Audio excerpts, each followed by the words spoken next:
Personnel on board the ship were able to alert the Maryland Department of Transportation that they had lost control of their vessel, as you all literally by being able to stop cars from coming over the bridge.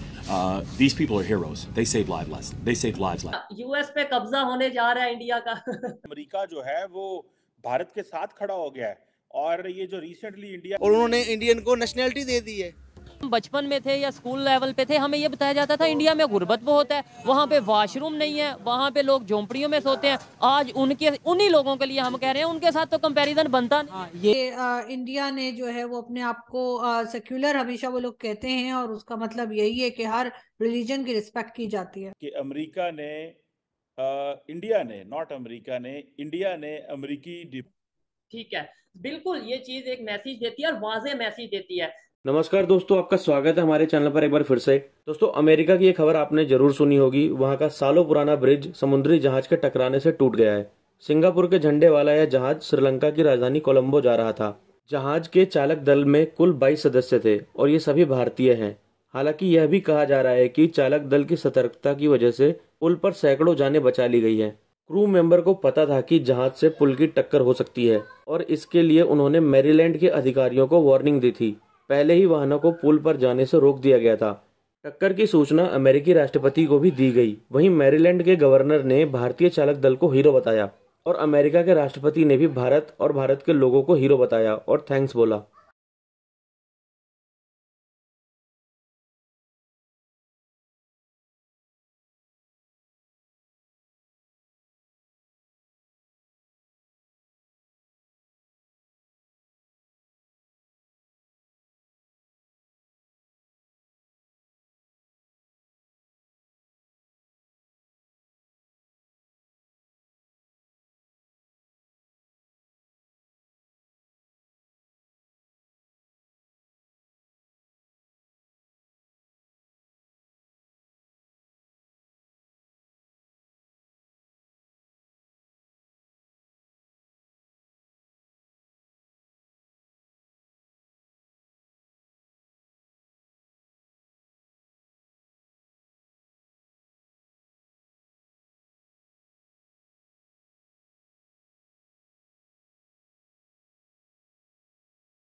Ma'am, सबसे पहले मेरा सवाल ये होगा कि no doubt पूरी दुनिया में इस टाइम बात हो रही है जी, पीएम मोदी ने यूएस विजिट पे गए हैं, पता नहीं कौन कौन सी डेवलपमेंट हो रही है, क्या दुनिया की पावर इंडिया आने वाली है, इन चीजों पर बात हो रही है। लेकिन मेरा सवाल ये है कि यूएस विजिट के फौरन बाद, मतलब इंडिया वापसी से पहले, वो इजिप्ट मॉस्क का विजिट करने वाले हैं। इस विजिट का क्या मकसद है? मेरे लिए ज्यादा मायने ये रखता है, दुनिया को क्या मैसेज देने जा रहे हैं इंडियन प्राइम मिनिस्टर।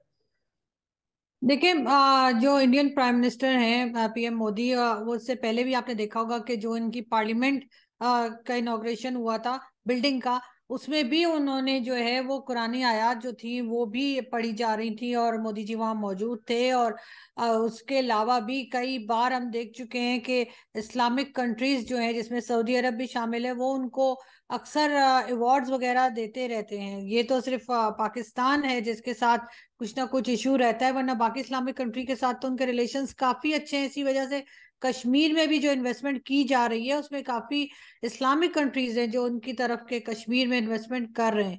और अभी जो आप बात कर रहे हैं इजिप्ट मॉस्क की, तो बिल्कुल इजिप्ट जो है वो जाहिर है कि एक इस्लामिक कंट्री है, तो अगर वो वहां जाएंगे तो वहां की जो इम्पोर्टेंट प्लेसेस होंगी उसकी उनको दावत दी गई होगी, तो शायद वो इसी वजह से जा रहे हैं। और वैसे भी कई बार हमने देखा है कि इंडिया ने जो है वो अपने आप को सेक्युलर हमेशा वो लोग कहते हैं और उसका मतलब यही है कि हर रिलीजन की रिस्पेक्ट की जाती है।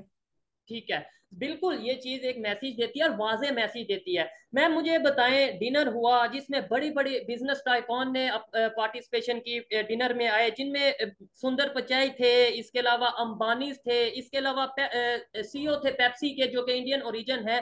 क्या कहना चाहेंगी? एक तो इंडियन प्राइम मिनिस्टर यूएस में, उसके अलावा जो बिजनेस टाइकॉन है, दुनिया के बड़े बड़े बिजनेसमैन हैं, उनमें भी मोस्टली इंडियंस इस टाइम यूएस में। क्या यूएस पे कब्जा होने जा रहा है इंडिया का? नहीं, मुझे नहीं लगता कि यूएस पे इंडिया का कब्जा होने जा रहा है, लेकिन ऐसा जरूर है कि इतने सालों में, पिछले कई आप समझे 10 या 20 साल में, अगर वैसे तो खैर हमेशा से ही, लेकिन 10-20 साल से जो है वो इंडिया ने अपने आप की एक पोजीशन बनाई है, और उसमें जाहिर है कि उनकी बिजनेस कम्युनिटी का भी बहुत हिस्सा है। इलेक्शंस भी आ रहे हैं, इंडिया में भी आ रहे हैं और अमेरिका में भी आ रहे हैं, तो यकीनन ये चीज भी इसीलिए इम्पोर्टेंट होगी कि जो बिजनेस कम्युनिटी है वो साथ में दिखाई दे मोदी जी के। और क्योंकि अमेरिका को भी बहुत जरूरत होती है कि जब वहाँ पे इलेक्शंस हों तो उस वक्त ना सिर्फ फंडिंग की, बल्कि जो इंडियंस वहाँ रहते हैं उनके वोट्स की भी बहुत सख्त जरूरत होती है। और वो हर हाल में जाहिर है कि पाकिस्तान से ज्यादा बड़ी कंट्री है, पॉपुलेशन वाइज भी ज्यादा है वो लोग, और फंड्स भी वो ज्यादा कर सकते हैं, तो शायद यही वजह होगी। और वैसे भी जब इतने बड़ा इवेंट होता है, जिस तरह का ये इवेंट था, एक बहुत शानदार इवेंट था, और आई विश कि हमारे टीवी चैनल्स ने उसको प्रॉपर कवरेज दी होती, जो बिल्कुल भी नहीं दी गई। राह की इन्वॉल्वमेंट वो कह देते हैं कि राह की है, और मेरा ख्याल है कि ये राह की इन्वॉल्वमेंट नहीं होती, या खुद ही प्रोपेगेंडा करते हैं और अपनी इस बात को मतलब छुपाने के लिए, इस खामी को छुपाने के लिए हम इल्जाम लगा दें किसी पे, जी रॉ की साजिश है, इसराइल की साजिश है, अमेरिका की साजिश है। आपको लगता है कि इस टाइम पे जब अगर इंडिया की बात करें, वो ग्वादर के बिल्कुल सामने चाबहार पोर्ट बना रहा है ईरान के साथ मिलके, ठीक है, उसे जरूरत है कि ग्वादर को डिस्टर्ब करे या कोई बलोचिस्तान में इन्वॉल्वमेंट करे? उसे इवन इन्वॉल्वमेंट करने की भी जरूरत है जो इस टाइम हमारी सिचुएशन है? नहीं, वो इन्वॉल्वमेंट मेरे ख्याल में वो सिर्फ और सिर्फ अपनी इकोनॉमी को देख रहे होते हैं, ठीक है, वो उस पर वर्क कर रहे हैं। हम इस चीज़ को नहीं देख रहे, हम कह रहे हैं जी हमारे साथ अमेरिका के साथ हमारे मामला चल रहे हैं, इंडिया के साथ चल रहे हैं, लेकिन हम अपनी इकोनॉमी को तो ग्रो करने की सोच ही नहीं रहे हैं, उस पर वर्क नहीं कर रहे हैं। अगर हमारे से ये सवाल पूछ लिया जाए या किसी से ये सवाल पूछ लिया जाए कि पाकिस्तान के पास इस टाइम ऐसा क्या चीज़ मौजूद है जिसकी वजह से अमेरिका भी हमारे खिलाफ, एक साइड पे हम कहते हैं अमेरिका खिलाफ है, दूसरी साइड पे IMF के पास पैसों के लिए जाते हैं, फिर उसके बाद हम कहते हैं इसराइल भी हमारे खिलाफ, फिर हम कहते हैं इंडिया भी हमारे खिलाफ। हमारे पास कौन सा ऐसा खजाना छुपा पड़ा है कि हमारे साथ पूरी दुनिया हमारे खिलाफ है? वो ग्वादर पोर्ट ही है हमारे पास, जो कि सेंट्रल एशिया है, जिसमें आप चाइना ने अगर आपने वो करनी है, देखें इंपोर्ट एक्सपोर्ट करनी है, वो यूज़ क्या करेंगे, वो ग्वादर को यूज़ करते हुए अपनी दूसरी कंट्रीज में चीज़ें भेजेंगे। और मेरा ख्याल है कि यही वजह है कि वो इस पे वो जोर कर रहे हैं कि चाइना तरक्की ना कर सके।